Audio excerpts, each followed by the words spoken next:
Hello everyone, welcome to our channel Navilav diaries. ఇవాటి మన recipe మిరపకాయ బజ్జీ. జనాలు రెండు రకాలు ఉంటారండి. వర్షం పడుతున్నప్పుడు ఆనియన్ పకోడీ చేసుకుందామా, మిరపకాయ బజ్జీ చేసుకుందామా అనేవాళ్ళు.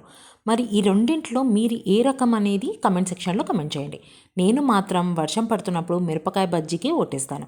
మరి సింపుల్గా కొన్ని టిప్స్తో మిరపకాయ బజ్జీ చూపిస్తున్నాను, చూసేయండి. ఫస్ట్ ఒక బౌల్ తీసుకొని బౌల్లోకి 2 కప్స్ దాకా శనగపిండి తీసుకున్నాను. ఇందులోనే కొద్దిగా సాల్ట్, సోడా, వాము 3 వేసి కలుపుకోవాలి.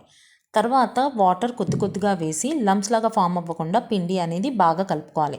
ఇలా కలుపుతున్న టైంలోనే 1 స్పూన్ దాకా ఆయిల్, అలాగే కొద్దిగా నిమ్మరసం వేసి కలుపుకోవాలి. ఇలా కలుపుకోవడం వల్ల మిర్చి అనేది లోపల సాఫ్ట్గా, పైన టెక్స్చర్ అనేది క్రిస్పీగా వస్తుంది. పిండి అనేది 5 మినిట్స్ దాకా పక్కన పెట్టేసుకోవాలి. ఈలోపు ఇంకొక ప్యాన్లోకి గ్రీన్ మిర్చి వేసేసుకొని కొద్దిగా సాల్ట్ వేసి ఫ్యూ డ్రాప్స్ ఆఫ్ ఆయిల్, అలాగే ఫ్యూ డ్రాప్స్ ఆఫ్ లెమన్ రసం 3 వేసి ఒక్కసారి ఇలా వేయించాలి మిర్చిని. మనం డైరెక్ట్ పిండిలో అద్ది ఆయిల్లో వేసేదానికంటే ఇలా గ్రీన్ మిర్చి ముందుగానే వేయించుకుంటే మిర్చి బజ్జీ చాలా టేస్టీగా ఉంటుంది.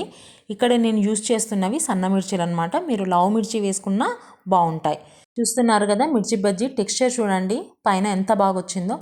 మరి నేను చూపించిన విధంగా సేమ్ యాజ్ ఇట్ ఈస్ మీరు టిప్స్ ఫాలో అయ్యి మిర్చి బజ్జీ చేసుకున్నారంటే సూపర్ టేస్టీ మిర్చి బజ్జీ మీరు కూడా తింటారు ఇంట్లో ఈజీగా.